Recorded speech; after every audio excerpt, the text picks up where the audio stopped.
Alright, so we're back at the head.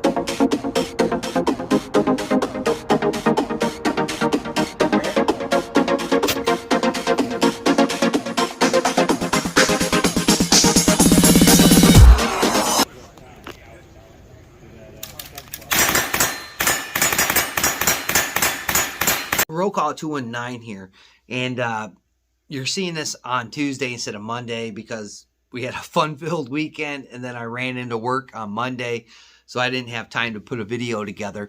But I do have time now, so that's why you're seeing it on Tuesday. So you've already heard this from all the gun tubers, and now you're hearing it from the bottom of the barrel here on me, and this is my perspective on it. I see a lot of young channels, and I call them young because they've just been out for a couple of years or a year or so, and their perspective on the NRA is wrong. It's wrong. They need to really go research before they put out their videos, and I put some constructive criticism in to where they can go find some videos and really get the history and the nostalgic, I guess you could call it, portions of the NRA to where we are now in this cluster mess. And I'll give you another perspective here for these younger channels. Some of these people have come over and you know, they've kind of looked at my videos, so on and so forth. But I'll give you this insight. You know, I've only had one NRA membership, and it was a free one from the little card you got in the box. I thought I needed that to go do media in 2019 to go down to the NRA show to go make videos and see some vendors and things like that. And didn't need to do that because they looked at my criteria on my channel at that time and they thought it was suitable to go down there and get a media press pass. So I never needed that free membership anyway. And trust me, there wasn't nothing but a card. But anyways, you know, so I went down there, I did my cringy videos, I talked to my friends, we messed around, drank a couple of beers, and then it was time for the annual meeting in 2009. Prior to the show, there was a lot of grumbling and rumbling about, you know, misappropriation of funds. And the leadership Wayne was showing at that time. And this was a growing concern. And I'm not letting anybody off the hook. There's a growing concern for a lot of gun channels out there. You know who you are. And, you know, leading up to that, there was a lot of, you know, uneasiness. And you can start to see cracks forming. In 2019, I think that's when the dam broke.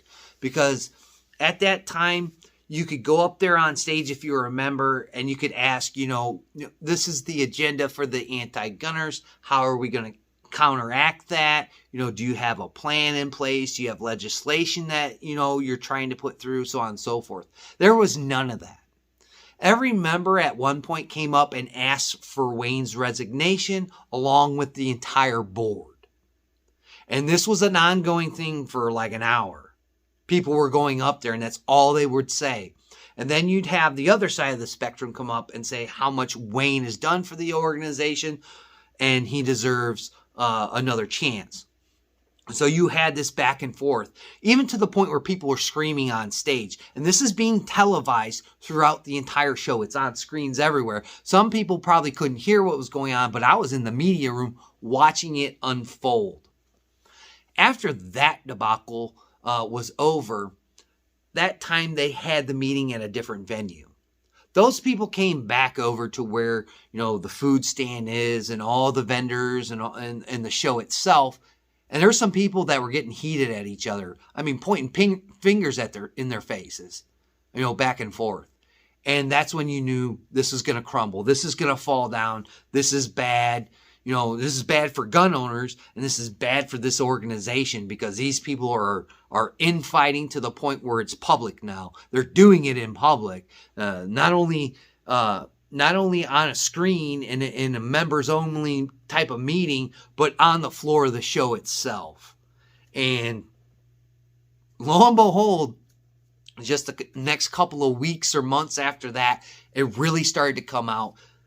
People really started to rat Wayne out and all of his cronies. And again, I'm not letting anybody off the hook here. After this happened, it came out that Wayne was taking $5,000 or $6,000 to go buy new suits. Then it was Wayne going on vacations. Then it was Wayne taking his wife on shopping sprees and taking his family on vacations. Then it turned into lavish parties. A lot of these big gun tubers you know about were going to these lavish parties on your dime if you're a member of the NRA. Not only that, they built their whole channel around it by taking that money and boosting themselves up to what they are today. Shame on these people. They knew what was going on, because when they knew what was going on, they jumped ship. You know who you are. I know who you are. You jumped ship, you took the money, and you ran. After all this started to come out, and it started to really break the NRA apart, then you had New York get on them. And what's even more disgusting about this whole situation is the NRA is still giving this man money.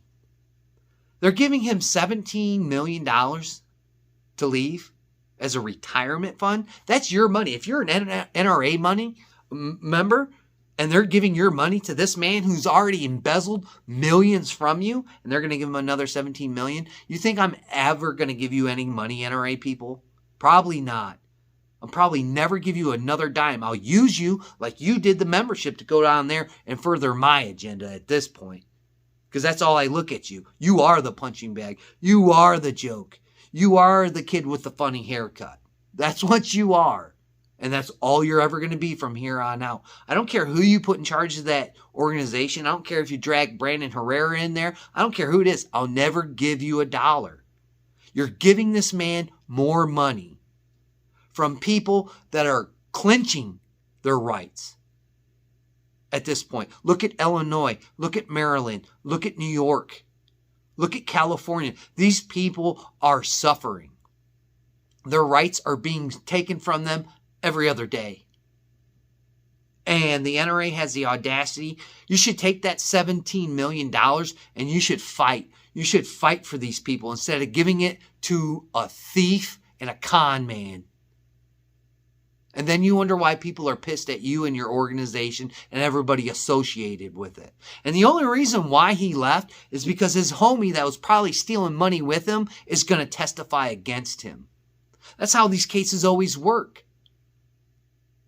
Nobody goes unscathed. And people should be held accountable for this. This is sad. And the struggle that the people of Illinois are having right now, where they have to register everything, that they have magazines, guns, all this stuff, and you're going to give this guy $17 million? How dare you? I'll never give that organization shit. I won't.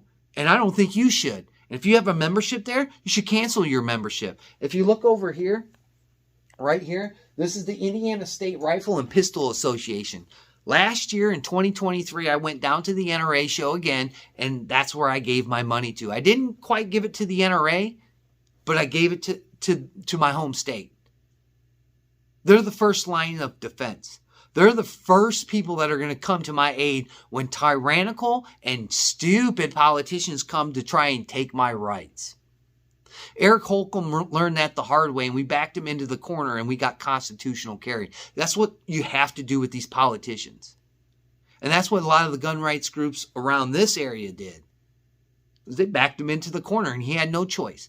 Either you let it pass in the law or you sign it in the law. One of the two, bud. There's no more options.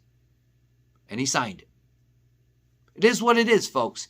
But that's what's going on with the NRA. It's a sad state of affairs. I don't know if they'll ever right their ship. But there will be forever a black eye in this organization, this nostalgic organization. And one more thing, for the leaders of the GOA, Eric Pratt and the lot of them, you're bringing the same scumbags from the NRA over to your organization. The same people that are takers and not givers. And you're going to fall into the same situation. And that's why I stopped giving money to you. Because I seen who you have and push your stuff. I seen the faces that you put out there on your videos. And I don't agree with them. And I'll never agree with those people. Because they were the problem. and you're bringing them right back into the fold, you better look at your rank and file, because you'll end up like the NRA. I'll continue to give to the Second Amendment Foundation. I'll continue to give to the Indiana Rifle and Pistol Association, especially those groups that are in the trenches that are actually doing the fighting. Not saying the GOA is not doing the fighting, but you're having a lot of people tag along that were part of the problem in these failing organizations, and you need to understand that. You know, it's a long road for the NRA to save face. Maybe one day they will.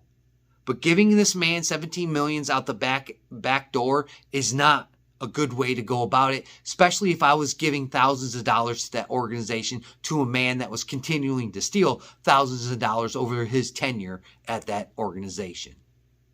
Shame on you, shame on Wayne, and all the people that are going to go down for this embezzlement scheme. And, you know, the bad thing about it, folks, and especially you younger folks, rich people usually never go to jail, and if they do, they don't go to jail for long. So always keep that in the back of your mind when you look for gun rights groups to be a part of or to help claim your rights that were taken from you in the first place. I'd like to thank my old and my new subscribers and just the people that zip through. I greatly appreciate it. Please like, comment, share, and subscribe. I have no coupon codes, and I'm not going to tell you to go do anything. You do what you want to do. You already know what I'm going to do. And like always, I'll catch you on the next video.